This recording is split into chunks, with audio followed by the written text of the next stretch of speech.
Andhra Pradesh assembly ప్రత్యేక సమావేశంలో ముఖ్యమంత్రి చంద్రబాబు అమరావతిని ఏకైక రాజధానిగా గుర్తిస్తూ చట్టబద్ధత తీర్మానాన్ని ప్రవేశపెట్టారు. ఈ తీర్మానం ఏకగ్రీవంగా ఆమోదం పొందగా కేంద్రానికి పంపించనున్నారు. రాజధాని అనిశ్చితికి ముగింపు పలికి భవిష్యత్తులో మార్పులు రాకుండా చేయడం లక్ష్యమని ప్రభుత్వం తెలిపింది. స్పీకర్ అయ్యన్న పాత్రుడు అమరావతి రాష్ట్ర ఆత్మగౌరవ చిహ్నమని పేర్కొన్నారు. అమరావతికి చట్టబద్ధత తీర్మానంపై అసెంబ్లీ ప్రత్యేక సమావేశానికి వైకాపా సభ్యులు హాజరు కాలేదని మంత్రి నారా లోకేష్ విమర్శించారు. వారి వైఖరితో చిత్తశుద్ధి స్పష్టమైందని అన్నారు. పాదయాత్రతో చంద్రబాబుకు సినిమా చూపిస్తానని జగన్ అంటున్నారు. ప్రజలు జగన్కు చూపించిన బ్లాక్ బస్టర్ సినిమా సరిపోలేదేమో, జగన్ చూపిస్తానని అంటున్నారని, ఆ సినిమా 11 రోజులు కూడా ఆడదని నారా లోకేష్ విమర్శలు చేశారు. హైదరాబాద్ మెట్రోను ఎల్ఎన్టీ నుంచి స్వాధీనం చేసుకుని విస్తరణకు ప్రభుత్వం నిర్ణయించిందని సీఎం రేవంత్ రెడ్డి అసెంబ్లీలో తెలిపారు. మెట్రో విస్తరణ అడ్డంకులను తొలగించి ప్రజా రవాణా మెరుగుపరచడమే లక్ష్యమని అన్నారు. ఈ అంశంపై అసెంబ్లీలో తీర్మానం ఆమోదం పొందింది. దీనిపై హరీష్ రావు స్పందిస్తూ ఇది ఏకగ్రీవం కాదని ఏకపక్ష నిర్ణయమని విమర్శించారు. హరీష్ రావు అసెంబ్లీలో మంత్రి పొంగులేటి కుటుంబ సంస్థ రాఘవ కన్స్ట్రక్షన్స్ అక్రమ మైనింగ్ చేస్తుందని ఆరోపించారు. ప్రభుత్వం చర్యలు తీసుకోకపోవడంపై ప్రశ్నిస్తూ ద్వంద్వ వైఖరిని విమర్శించారు. తనపై చేసిన వ్యాఖ్యలను ఖండిస్తూ మంత్రి రాజీనామా చేసి విచారణకు సహకరించాలని డిమాండ్ చేశారు. తన ఆరోపణలు నిజమైతేనే ఈ చర్యలు తీసుకోవాలని, లేకపోతే తనపై చర్యలు తీసుకోవాలని సవాల్ విసిరారు.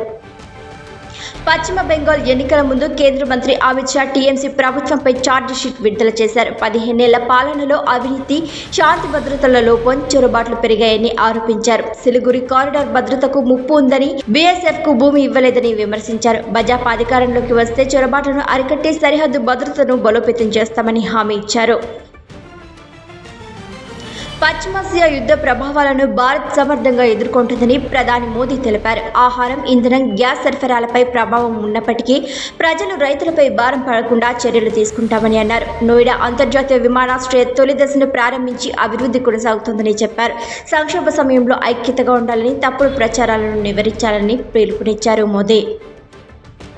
కుంభమేళాలో ఫోటోతో ప్రసిద్ధి చెందిన మోనాలిసా బోన్స్లే ఫర్మాన్ ఖాన్ను వివాహం చేసుకోవడంతో వివాదం మొదలైంది. దర్శకుడు సరోజ్ మిశ్రా ఈ పెళ్లిని వ్యతిరేకించగా ఆమె ఆయనపై లైంగిక వేధింపుల ఆరోపణలు చేస్తుంది. ఈ ఆరోపణలను మిశ్రా ఖండిస్తూ పెళ్లి వ్యతిరేకత వల్లే తప్పుడు ఆరోపణలు చేస్తున్నారని అన్నారు. తన ప్రతిష్ట దెబ్బతిన్నందుకు కోర్టును ఆశ్రయించి పరువు నష్టం దావా వేస్తానని తెలిపారు డైరెక్టర్.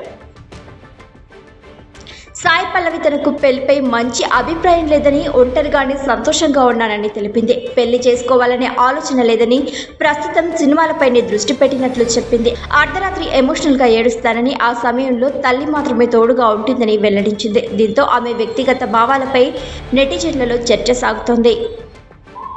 అమెరికా విదేశాంగ మంత్రి మార్కో రూబియో 2 వారాల్లో ఇరాన్పై దాడులు ముగుస్తాయని తెలిపారు. భూతుల దాడులు లేకుండానే లక్ష్యాలను సాధిస్తామని, ఇరాన్ బలహీనపడుతోందని అన్నారు. హార్ముజ్ చమురు రవాణాపై సుంకాలను అడ్డుకోవడం తమ లక్ష్యమని పేర్కొన్నారు. శాంతి చర్చలకు ఇరాన్ స్పందించలేదని చెప్పారు. మోదీ, ట్రంప్ ఫోన్ కాల్లో ఎలాన్ మస్క్ జాయిన్ అయ్యారనే వార్తలను కేంద్ర ప్రభుత్వం ఖండించింది. మార్చి 24న మోదీ, ట్రంప్ మాత్రమే పశ్చిమాసియా ఉద్రిక్తతలపై చర్చించుకున్నారని స్పష్టం చేసింది. హార్ముజ్ జలసంధి అంశంపై కూడా మాట్లాడినట్లు తెలిపింది. మూడో వ్యక్తి పాల్గొనలేదని విదేశాంగ మంత్రిత్వ శాఖ వెల్లడించింది. మరిన్ని ట్రెండింగ్ వీడియోల కోసం న్యూస్ 18 తెలుగు యూట్యూబ్ ఛానల్ను సబ్స్క్రైబ్ చేసుకోండి.